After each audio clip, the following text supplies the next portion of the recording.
So I'm going to just start with some housekeeping right now before we get going. So please, as we're talking today, please use the Q&A or chat features to submit questions.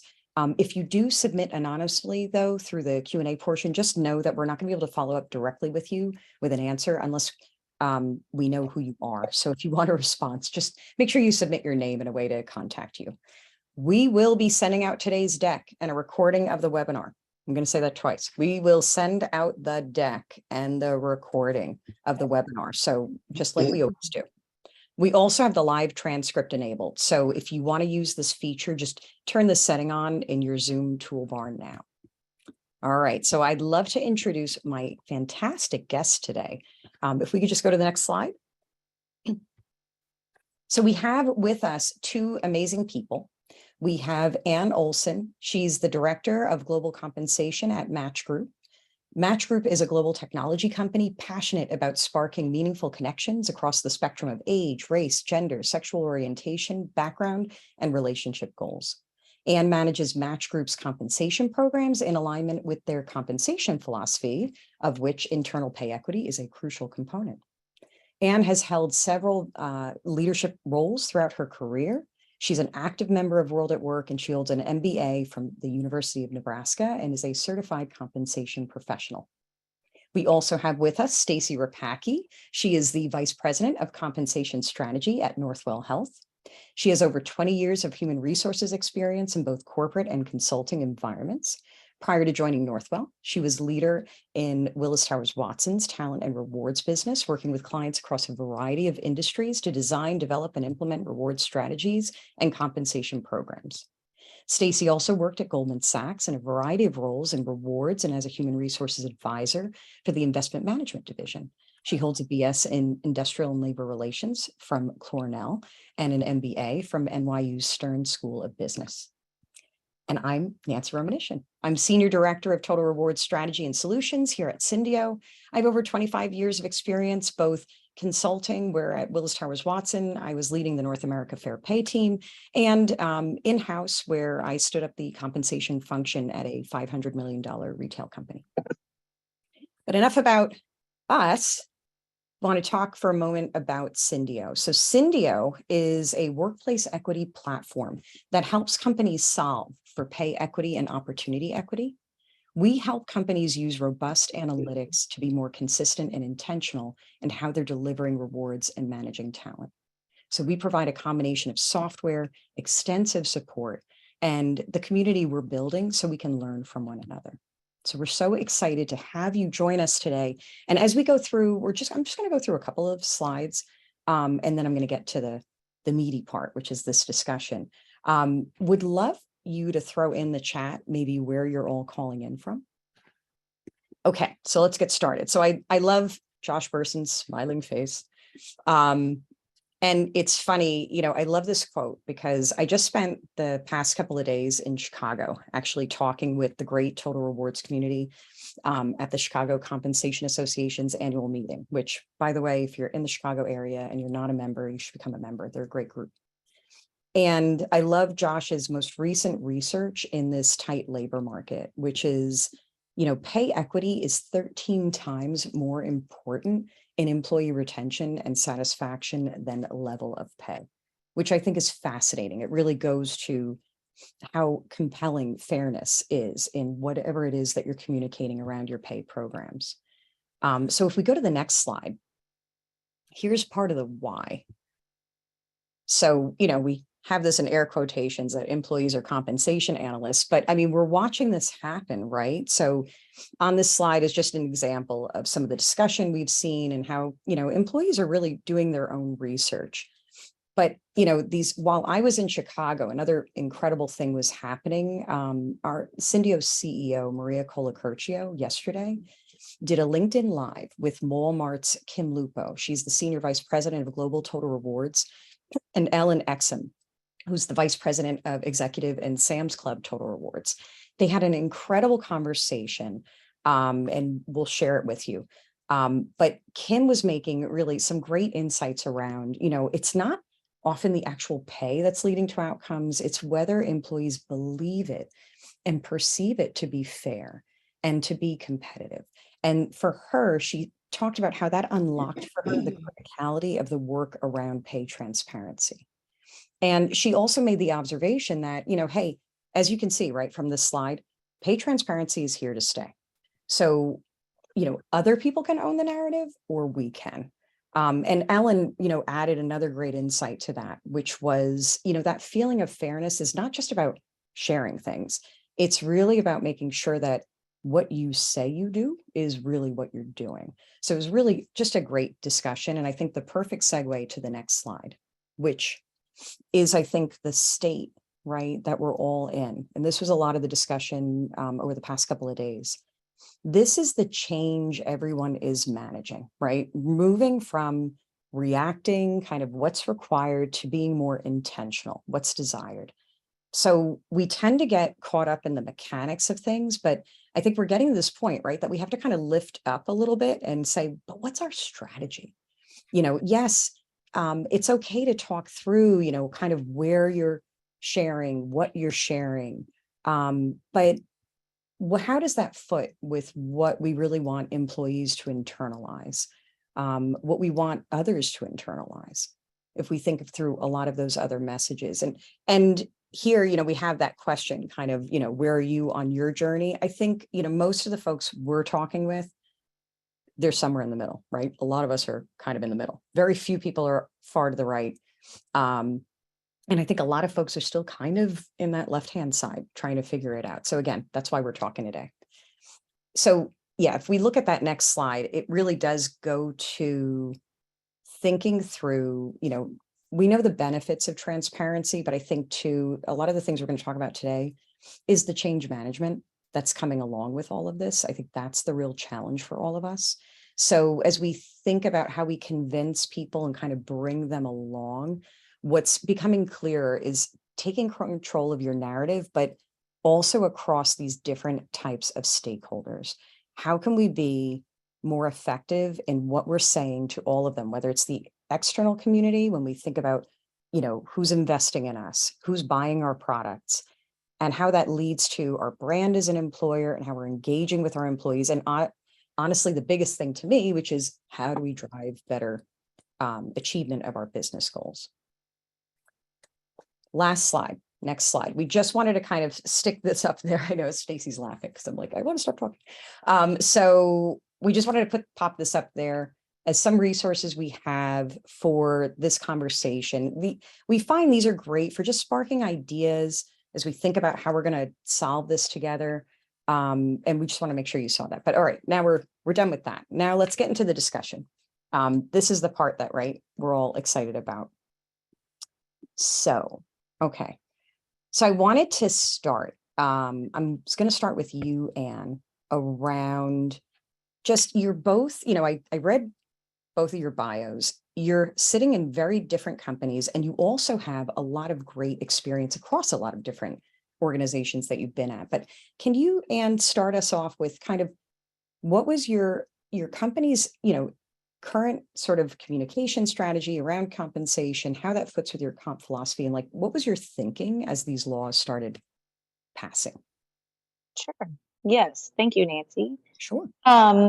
So Match Group has really spent the last year and a half solidifying our compensation architecture. We saw that a foundation was necessary for pay transparency. So we had a comp philosophy in place and we were conducting pay equity audits, but we really focused in on making sure all of the building blocks were in place. If we were going to be more transparent, we wanted the confidence that we were paying individuals competitively and equitably. So we took our philosophy, we refined it a bit, and communicated it broadly to our employees. We also conducted a full external market benchmarking exercise, targeting the percentiles in our refined compensation philosophy. And we organize our roles into global levels. So we took a global approach. We have employees in, I think, 13 different countries. So we try to simplify and take a global approach. The global levels, they match various dimension requirements for the role. So we look at scope, decision-making, domain expertise, etc. And then with the global levels, we assign pay ranges for each combination of global level and labor market or geography. So really, when it came time to comply with these pay transparency laws, it was kind of a small shift for us, since we already had the ranges in place and we had tested those ranges. We did choose to use the minimum of our established pay ranges to the midpoint of our ranges in our job postings. Our analysis has showed that the narrower ranges that we chose were more representative of how we were actually paying our employees. We were also mindful, though, of current employees who are maybe paid under the minimum of their range. So we actually use their salary as the minimum of the posting range when that situation exists. And so we provided our talent acquisition team with a very basic lookup file that they can use, that has really just an if statement that says, if someone is paid under the minimum of the range, use their salary, otherwise use the minimum of their range. And we also gave our HR teams a listing of all of those who we felt may have a need to discuss their pay further because they were under the minimum of the range, or they just needed to understand their range placement. So like I said, we really focused in, our strategy was more, let's build the foundation. Let's make sure all of our comp philosophy and our comp practices are on a solid foundation before we move on to pay transparency, because we wanted to have that level of confidence and trust, and it just keeps amplifying as we go on. And you did that like that, right? No. So no, it right? took us a couple years. Yeah. I mean, I think that's, I'm sorry, go Yeah. ahead. Yeah, you do have to be a little forward thinking and be prepared for what's coming down the pike. Yeah, absolutely. All right, Stacey, how about you? So totally, right? Different industry. Yeah, different industry, Yeah. different footprint, different sort of set of circumstances. So would love No, to hear from you. absolutely. I think Nancy, you and Ann, you mentioned it too. Everyone's on a journey, and I think every organization has to analyze where they are in their journey. I think, like probably everybody on the phone, we're responding to what's the legislation and the regulations, but at the same time, this wasn't just an exercise in compliance. And so you talked about what's required versus where we want to go and what we want to say and what we want to do. Northwell is 83,000 team members and growing, but we are in the Metro New York area. So a very large organization and a small but very large footprint in a very small and concentrated area. We are 21 hospitals, we're 850 outpatient facilities. We're primarily not-for-profit, but we have for-profit businesses. We have clinical roles. We have non-clinical roles. Our competitive market for talent varies by segment, by organization, by site. We've grown aggressively through acquisition, and we have team members and jobs in very different settings. And so, and we have union represented team members and non-union represented team members. And so all of these things add to our complexity. And we had very purposeful compensation philosophies and strategies by segment, right? And so at the end of the day, we need to make this digestible, understandable, and really at the heart of all of this for us was really when we thought about our compensation strategy around this was we have to, number one, communicate, we have to meet the requirements, but we also have to bring this to life for our leaders who are in the front line, for our site HR and our talent acquisition professionals who are really trying to speak to our prospective team members. And it wasn't just about what's the number on the page. And for us, it was around what else, right? So you said total compensation, and I would take it a step further for us. We really need to think about total rewards and the employee value proposition and all of the things that go into all of the things that we offer to our team members and our prospective team members. And so it was complex and it wasn't easy. And so we needed to break it down into bite-sized, digestible segments, if you will, as we were thinking through our approach and how we were going to communicate all of this. And we had new technology over the last 2 years. We have a new career framework over the last 2 years. And so with all of that, we needed to make sure that as we continue to communicate to our team members, it's a journey, and we're continuing to provide more information and more data, and always tying it back to our mission and our culture, and at the end of the day, how we serve our communities. So all of that I know is a lot, but I think for us, it wasn't as much about the mechanics of how we think about salaries and salary ranges and step plans and contracts that we have negotiated, but more around what are the factors that go into determining your pay? What else are you getting? What else do we think about when we think about what you receive as a team member or as a prospective team member? And so that's really where we came from as we were thinking about our communication strategy in time, right? To meet the requirements from, in particular, New York City for us, legislation, pay range transparency, right? And pay range requirements. And then also, as we continue to evolve our communication strategy, what else are we going to continue to build upon that foundation that started really with pay range disclosure? Wow. I mean, so thank you both, because I think both of you have somehow managed to describe this incredibly complex set of things that you've been managing around, but also somehow kind of cutting through the noise of it and distilling it to, some of these guiding principles, right, that you use then to then take action and kind of click into it. So, but we're going to click down into it because that's what everybody wants to hear. They do want a little more of the nitty gritty. So we're going to do some of that. So Anne, I wanted to ask you about, when we think about implementation, you have a geographically dispersed, right, group of people. And that is something that we hear a lot. Folks are like, what are we going to do about geographic differentials?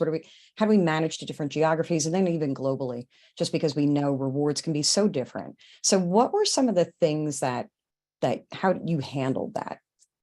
Yeah, we've kind of touched on it. We at Match Group, we really looked at pay transparency and broke it down into maybe a few different interpretations or a few different phases.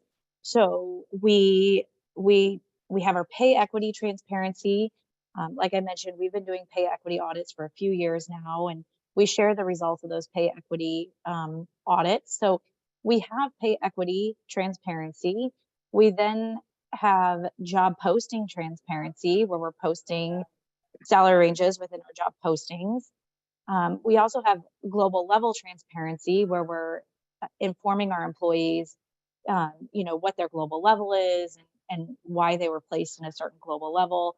And then I think the last part of that is full pay transparency or range transparency. And we haven't actually achieved full individual pay range transparency yet. It's on our radar, but because we are geographically dispersed, we recognize that there are still some cultures where pay transparency is not the norm. So we are going to take our time to understand what we need to be sharing and how we can share it, and still meet the needs of our employees. So it has been a little bit of a challenge being globally dispersed. In the US, we have 4 zones. And so we pay differently based on the zone that you are assigned, and that's based on the cost of labor for that particular geographic zone. So it has been a little bit of a challenge.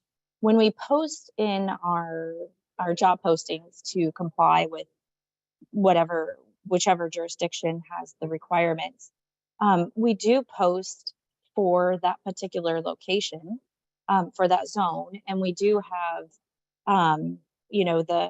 the language around that says this range is specific for this zone, and if you are going to work in another location, that pay range may vary. When California implemented pay transparency in their job postings, we actually have 2 zones in California. So we post both ranges in the job posting, and specify the locations, the office locations to which they apply. So it has been a little bit of a challenge, and it's definitely an opportunity, I think, for us to improve how we look at our globally dispersed population. That's really helpful, because it's, again, you just kind of brought us into the thinking, and I really liked how you laid out the different types of transparency. That really just struck me too, because so you're, again, I think what you're giving everybody, right, listening, is this idea of, yeah, there's a roadmap to this, and we can, it is an incremental process. Stacey, again, knowing that you sort of have a different set of circumstances, you laid out some of that as you kind of provided us the view of what it's like, right, for Northwell. I would love to understand too, like, how, similar to what Anne was saying around different perceptions, right, for different segments of the population. And so how has that had to sort of play out as you've thought through, like, having to explain differences that folks may not be aware of, if there Yeah. are? Absolutely. I think a lot of what we have experienced, I think, is through our acquisition, right? So a lot of our growth and a lot of our differences has to do with either sites or hospitals or businesses that we've acquired. And then there's just different either geographic or specialization differences, or even contractually negotiated rates, right? And so those are complexities that we definitely have to continue to explain. And, when we have differences like that, what's most important for us really is ensuring that our leaders understand how we got to where we got and why. At the end of the day, our compensation philosophy and our market positioning really doesn't vary, right? We still look at our competitors for talent in whatever segment we have, and we still want to be positioned in a certain place within that competitive market. The other piece is, we do have to work very directly with our partners in HR and in talent acquisition to try to explain that as well. It was really important for us as we were thinking through why there are differences, to explain that, and to explain that we're on a journey and that we're harmonizing pay, because we still are, right? And so I saw one of the questions in the chat was around, how do you talk to non-union team members? How do you talk to union team members? How do you think about all these things? And I think for us, what's really important is to not just focus on salary, because we know that when we think about pay, we don't just think about it as one number. And I said that before, but it's really important when we're talking about this with any segment of our population, because it really does vary what you're eligible for and what you participate in, whether it's union, non-union, or it's level and segment, right? And or different populations that may have incentives, right? Or other components of pay. And so it's really important for us to spend a lot of time with our talent acquisition and our HR leaders and our managers in ensuring they understand everything that the team members that they manage and that are in their group or segment or site, that they understand what they're eligible for, that their team members are receiving. And so we really focus a lot on that, and not just on salary. It's salary plus education differentials or uniform allowances or tuition reimbursement, right? Or all of the retirement programs. Different populations in our organization have different programs that they participate in depending on what segment we're talking about. And so for us, it's a lot of time was invested in ensuring that our leaders know. If they don't, it's so much information to even remember for us as HR practitioners. So a lot of our training focused on, where do I go to get the information? Where do I go to understand what my team members are eligible for? The whole package. We're still on a journey as it relates to total rewards philosophy and total rewards valuation. But we did think it was really important for us to continue to reinforce, where's all that information? It's not just about salary. and what are the differentiating factors by population, by site, by level, so that they feel comfortable pulling that into the conversation. And I think what was really important for us when we were training leaders in particular was, if an employee asks you a question in the moment, it's okay from a change management perspective and a relationship perspective for you to pause and say, you know what, I don't have the answer right now. Let me come back to you, and then sit with HR, our partners, sit with talent acquisition, understand it, go to the subject matter experts, and then come back and complete that conversation and have that discussion, right, and dialogue, so that they don't feel like in the moment they need to have the answers, but then also it's nuanced, and we know that. So that's such a great, I think, thing that you just touched on. And when I think about some of the other questions we were going to ask, we're actually already in there, which right, which is fine. That's why we prepared for this. So I think what it sounds to me like you did. So in other words, you thought through each of the different stakeholders, right? And then you laid it out and said, all right, who needs to know what? And then you, like, this is what I'm hearing. And tell me if I'm wrong. And then, so you lay that out. You also then said, all right, here are the tools we're going to give them. Yep. And we're going to also make the observation that as much as we are going to try to prepare you, we cannot possibly prepare you for every eventuality. That's something that we've, I think as compensation practitioners, we hate that because we put all the pressure on ourselves. Yeah. Right? Like, no, I need everything buttoned up. I have to know it's going to be perfect in the moment as soon as I get the question. Right. So that was our aha moment, Nancy. It was okay. Well, just because we're getting asked all these things doesn't mean it first of all has to be ticked and tied and perfect. And to your point on stakeholders, when we thought about the stakeholders, it was really at the beginning, in the middle of it all is the employee experience, right? And so what do we need to make sure that employee experience or candidate experience is a positive one? So who are our frontline? Our talent acquisition professionals often are the first line as it relates to those that are coming in, and even some of the folks that are internally applying for other jobs, right? Our site HR, so we call site HR advisors, HR partners, and then our leaders, right? And leaders is inclusive of first line, second line, whatever. And we treated our executives in the same way as we did our leaders for this purpose. And then we literally went to them with a multitude of we touched them in many different ways, right? So we had education sessions. We had 2 phases of education sessions, and this is all specifically to pay transparency. The first was all focused on what is this New York pay range disclosure about? What is it? What isn't it? Demystifying it, right? What can I say? What do I have to say? What does it really mean versus what everyone around me is saying it is? How are we responding to it, right? And so what are we disclosing? What are we putting in our salary ranges? And then what other information that's not required, but that was important to us to include, are we including? An explanatory statement that got into all of the things that are factors into determining pay so that team members understood that it wasn't just about the number. We had a toolkit, a comprehensive toolkit with FAQs and resources and guides. We pulled it back, I think I mentioned before. We wanted to bring it back to every opportunity with a team member as an opportunity to talk about their development and their career, not just about the questions they're asking. So we talked about pay, but hey, you're already talking to them. So talk to them about their development, talk to them about the career path, talk to them about opportunities. So we brought back in career framework and we directed people to our careers portal. So we were trying to make sure that we, of course, answered the question they were asking, but also took that as an opportunity to continue to reinforce our messages, reinforce what we deliver, and bring it back to the one-on-one discussion and touch point with team members. So anyway, a lot.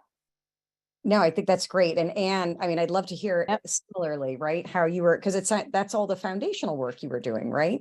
Yep. And very similarly, we focus on total compensation, right? So we're looking at base, bonus, and equity. And like you said, Stacey, when the employees come with questions, it actually is an opportunity for us to say, yes, competitor A or competitor B is posting this range in their salary or in their job posting. But that's base salary. Look at all these other benefits and comp elements that you receive, your bonus, your stock compensation, whatever it may be. So it gave us a lot more opportunity to highlight our total rewards package, which then helps them understand, you know, their value to the company. So we also took a kind of a train the trainer approach. We're a portfolio of brands, so we have a lot of different brands, and they each kind of have their own style.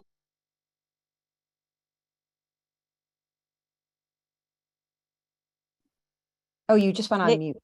I'm sorry. sorry, they No. each kind of have their own style. So we didn't want to we wanted to give them autonomy to explain the pay transparency in a way that they felt was most appropriate.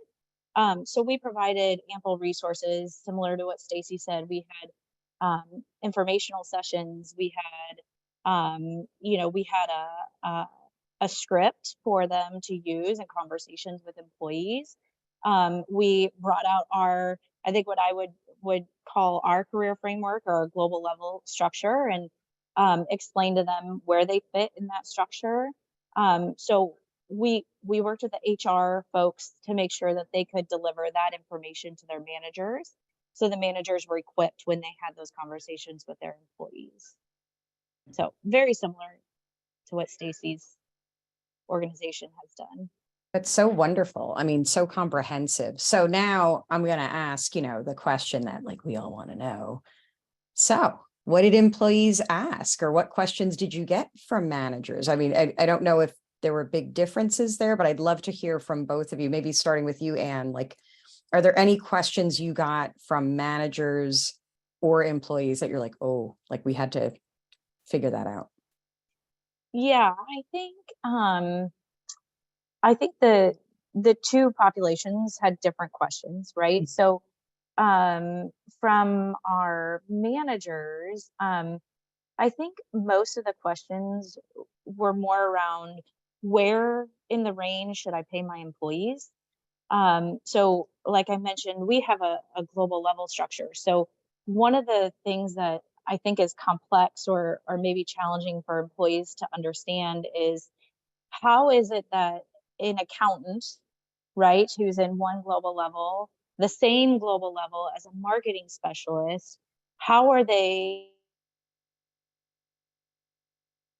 So we get a lot of questions about where within the range should I pay somebody. And again, I think, you know, our approach is we go back, we pull the market data, we give that information to the HR teams, to the managers. And when they see that the difference in the market is very minimal, it just helps build that confidence and trust that the employees and managers have in our processes, in our pay practices.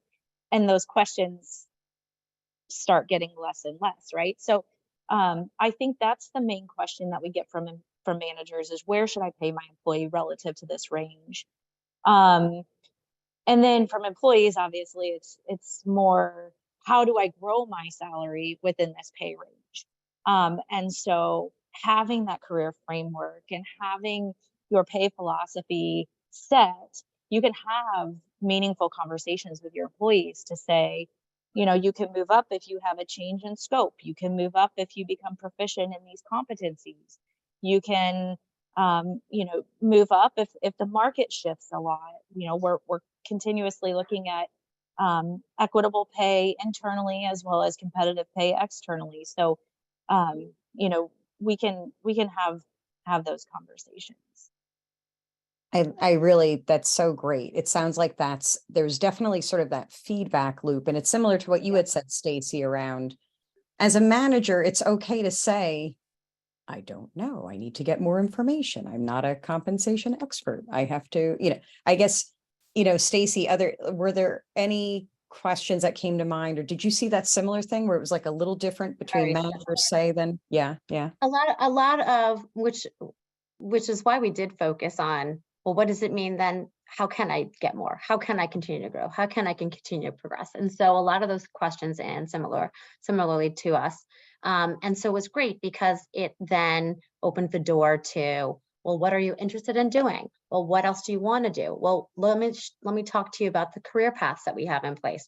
Let me talk to you about, these other opportunities. What do I need to do to get there? So it worked out that we had implemented our career framework and that we had an internal careers portal. Not everyone's in that place and in that position, but at the same time, I think for us, it was just good to go back to the basics of going back and saying, what are those materials that we have? How can we give the tools to the leaders so that they can be prepared to have those conversations around what else can I do? It's been great also because now we're getting real-time market data, right? I don't think it's the same possibly for Anne in all the places where you may not have other competitors disclosing, but for us, at least in New York City and soon to be rest of New York State in September, we made the decision to disclose for all of our locations, at least as much as possible. So for the majority, not just New York City. And some of our competitors for talent are doing the same. And so it's great because now, before we would say, oh, I got an offer for this, or I heard so-and-so is doing that. And now we can say, oh, let's just go look at that up, right? And let's go take a look and see. And so that's been good. And that's been helpful. And I think it helps us to reinforce that we were competitive, we are competitive, and where we're not, it helps us to say, okay, what else do we need to do? What is happening? How is the market shifting? And I'm sure if you're in New York City right now, the market is shifting very quickly, and especially in healthcare, right? And so, but it really has helped us, I think, to be able to hear more from our team members. But on the other hand, we talked about employees, we talked about managers, candidates. We're seeing less questions from candidates versus more, because as candidates are coming to us, they know what to expect, right? At least the feedback we're getting from our talent acquisition partners are, we know once a candidate goes through the process, they know what the expectations are, because from a salary perspective, because they're on the job posting now, right? And so we're seeing less of that. As it relates to, it helps with negotiations, of course, right? But we also know that we're not going to get to the end of a search and then have the conversation about pay, right? It helps going in that we know what to expect, at least in the ballpark, right? So that's helpful.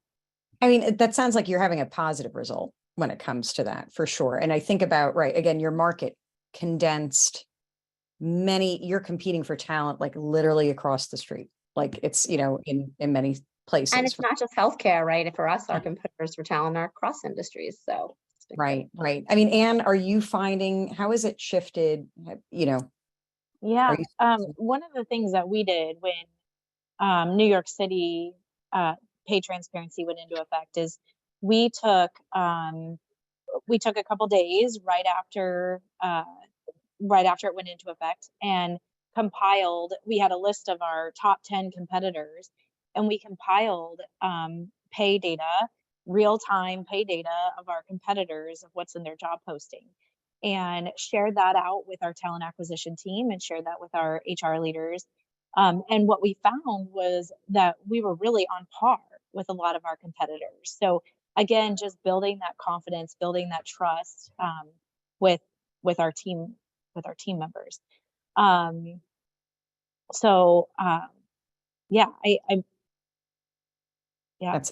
That's really neat. I mean, again, you both have such great advice that I think people are really eating up. And I know there's a bunch of questions in the chat. I'm going to, though, what I'd love to do is just want to sort of tick on one other thing before I go to some of the Q&A. So we talked about sort of the benefits of disclosing information, right? And I think we're seeing that, right, play out. And it's a conversation that's difficult to have because of all of the complexities that you both have beautifully outlined. But you're doing it and you're making it work, and it's working, right? It's engaging people in new and different ways. Leadership. How has it been bringing leaders along? Because I think we would all agree, right? Our candidates, and even especially our earlier career folks, are really in this motion of advocacy, getting information, feeling comfortable sharing to a certain degree, but perhaps we have leaders that are not so comfortable with that. And some of us that have been around for a while feel incredibly uncomfortable and are having to sort of shift our thinking and our feelings about it. Do you have any stories you can share in terms of how you helped convince folks, or any experiences with bringing those leaders along through the change management journey? And Stacey, I just saw you come off mute. Yeah. I could just say, we really needed to do this from the beginning. We did it from the beginning. So we, you know, this is, at least for New York City, it was legislation we're complying with. So we, from the very beginning, met with our senior most leaders to say, this is the approach we're taking, and this is the information. And we, like I think I mentioned before, we of course, from a posting perspective, let them know what's happening, but we also educated, trained, and brought them up to speed, just like we did the rest of our leaders and managers. And I think I'll talk about myself. Once I got over the, oh my gosh, we're going to talk about pay, which all of us comp folks, you know, I don't know, for a very long time. I'm not talking about Northwell. I'm talking about pre-Northwell, old school, like years. We were in the back and we were just analyzing pay and looking at survey data and coming up with our ranges or coming up with our structure, and here's our philosophy, and doing all the things, right? And I remember having a conversation with some folks and saying, like, we're going to show everybody how the sausage is made. What are we doing here, right? And I think that that's really what this is kind of pushing us to do. It's not about how the sausage is made. It's that at the end of the day, you know, team members, employees, candidates, they want to know what they're going to be getting, right? And we need to think about this not just from a, oh my gosh, we're going to talk about this. Yeah, well, someone's going to say it if we don't say it. Someone's going to create the narrative of, we don't actually get ahead of the narrative and tell them what it is, right?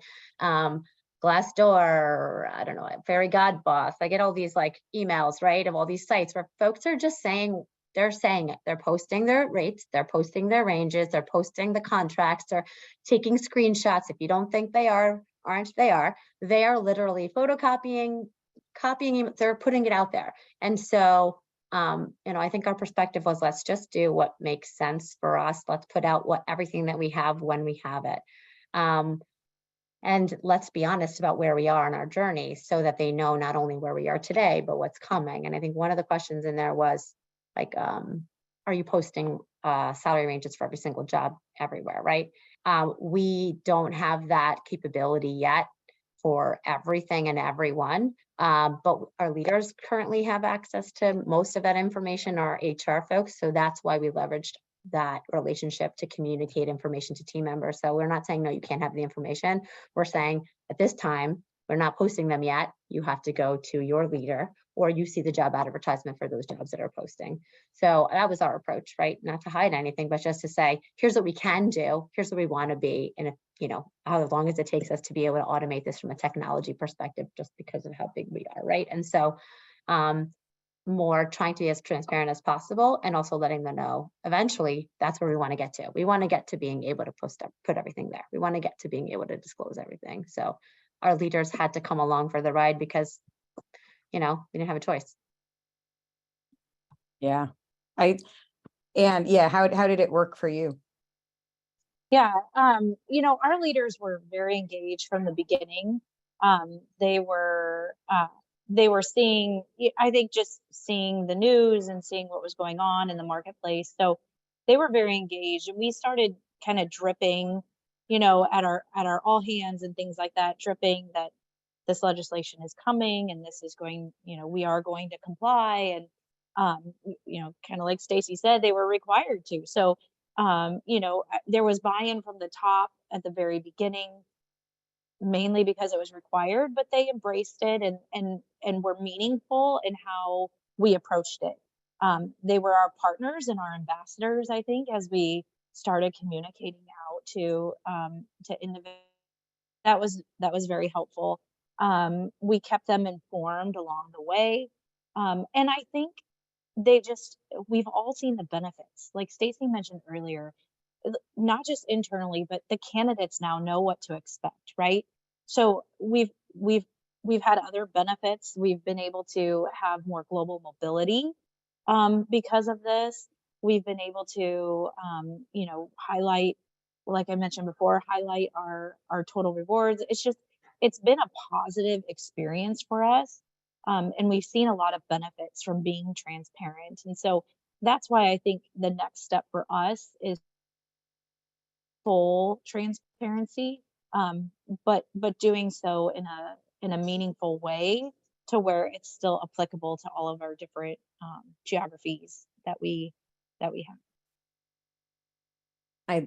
I think those insights are just so helpful. And I think a lot of the sentiment we've heard is, we got ready for this thing, and then it is working. It is something that, okay, maybe this is something we should have been doing for a while, or this became really our presenting moment. And I've heard from more than one total rewards leader that the legislation's actually helping me make the case for some of the things I've wanted to do for a really long time.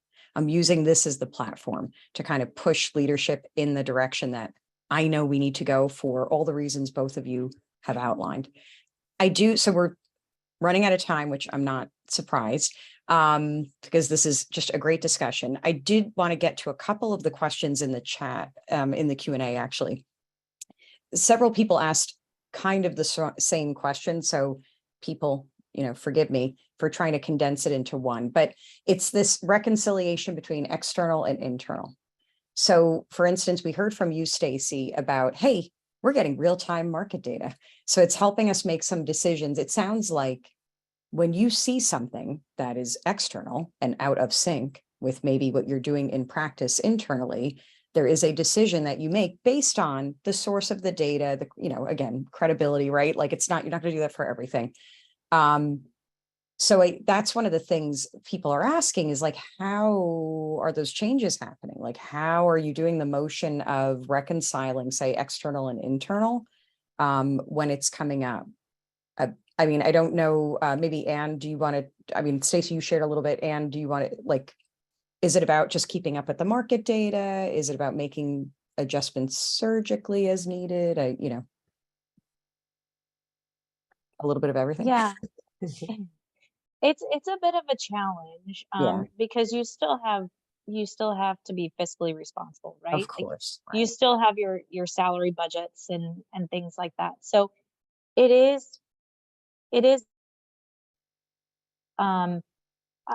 I think, I talked about, where in the range do we pay individuals, and our ranges are actually pretty broad. And so we do try to balance that. And I think because our ranges are broad, they give us more flexibility to differentiate pay. So I don't know if I have a very clear answer. It's a challenge. But it's a balance between. That's fair. And that's fair. That's fair. I think that's essentially, and Stacey, again, I assume it's ad hoc right now, It's right? the same. It helps us. I will say this. It has helped us to where, labor market challenges and where we're looking to grow and where we're looking to thinking about different segments of our population and our growth and our strategy. It's helped us in understanding how the market's changing.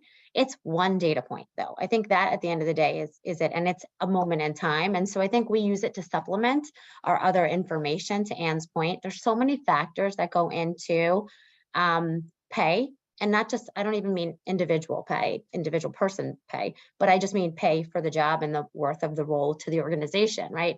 And so for us, it's helped us as we think about specific jobs and segments. It's easier for us now to go out and say, okay, have you seen a shift? Are we seeing more aggressive recruiting here? What's actually happening?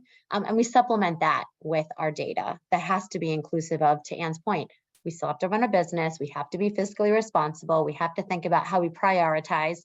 We have to think about so many different factors, for sure. So I think it's just one data point. And then there's a related question around new team members coming in and existing team members. Absolutely. One of our factors is internal equity, right? We need to make sure that we're being equitable, and that we think about the impact of bringing certain folks in from outside of the organization to the organization, and where that makes sense from a placement perspective, within a range or within a step plan too. Yeah, I think what we see with amongst a lot of our customers, so what our customers will do is, again, we have functionality where you can use your internal pay equity analysis to help you set, a range that you're going to bring people in a way that's not going to undo internal equity, as well as though be conscious of what's happening externally. But I think I think we're just going to continue, as you said, we're going to have this challenge, and it's going to require just robust analytics to continue to monitor what is happening. What I'm hearing too from both of you is, again, getting creative, right, with the data that you're collecting. So now, hey, we have a lot of, yes, employee, you have the data, so do we. We have access to all of this other data. They are just, it's one data point. Like you said, Stacey, you have And to, it varies, right? So Anne talked about minimum to midpoint. Other organizations are posting much broader ranges. Others are posting a rate, right? So you have to take it all with it, understanding that it's not like survey data is posted in a very specific way, right? And collecting in a specific way. This is an organization's interpretation of what a hiring range is, right? And so that's another piece to think about as we pull this data at this point in time. and it sounds too like you're also working with the HR teams, you're working with talent acquisition, it's kind of understanding. And have you seen that happen where you're all talking with one another just a lot more frequently, or has there been, or is this something just kind of building on relationships that you've already had? I think it's the latter for us, for sure. It only helps us to continue to grow and build that relationship. And I you would said, agree. yeah, Yep. yeah, that's great. All right, let's see. I think I handled some of these questions with that. I think one more was around remote jobs.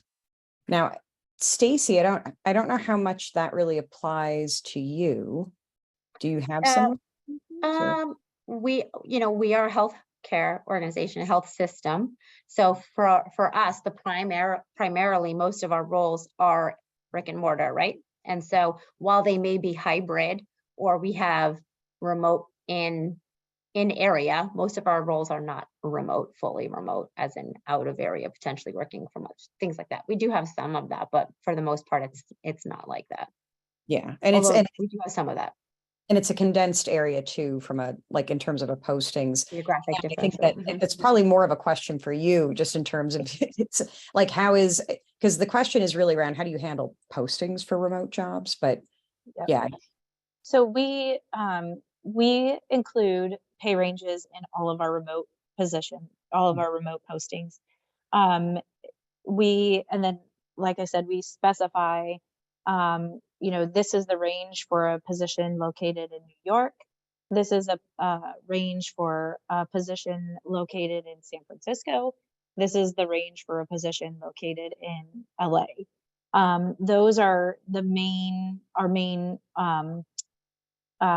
locations that have pay transparency requirements. So we get specific. And then, like I mentioned, we will say that an adjustment may be made if you're hired in another location. So if they get hired in San Diego, California, or Washington, or another location that it requires job postings to include pay ranges. We don't specify every location, but we'll talk about that adjustment. And the reason for that is because that encompasses 3 of our zones. So we cover most of our locations by doing that. But I think locations, if there was one lesson that I learned through all of this, I think it would be to think about your locations and your remote work policies and your relocation policies, because I think the transition to remote work has complicated the pay transparency, compliance a lot. So I think that's one piece that if I could go back, we probably would have spent more time to refine and make sure we were doing it. It's hard because we understand internally what those zones are. We understand how we're going to pay somebody. our managers understand that, our employees understand that, candidates don't understand that.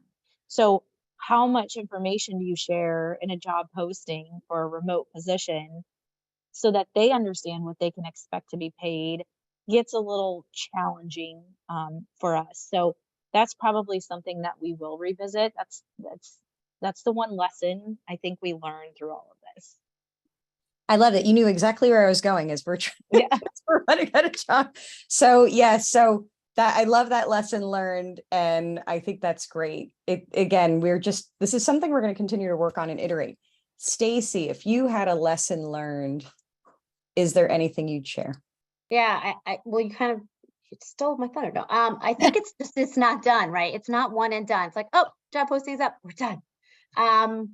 You can't communicate enough, and you can't assume enough that a leader or any of our partners, whether they're HR partners or talent acquisition partners or anyone, know it all, right? And so I think it's continuing to reinforce where things are, where they can find information, how they can get the resources they need, that they can ask for help, right? That we're constantly as changes are happening, continuing to communicate.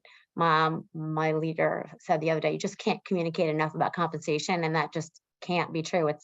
We're really trying to get into, and we're on a journey, right? We can't get into this place where we only talk to team members when we say, here's your merit increase, or we don't even tell them, here's your increase, right? So I think it's just trying to find continuing to find those opportunities to continue to communicate and reinforce, so that we can get ahead of the questions, and we can get ahead of the information that we need to collect to be prepared.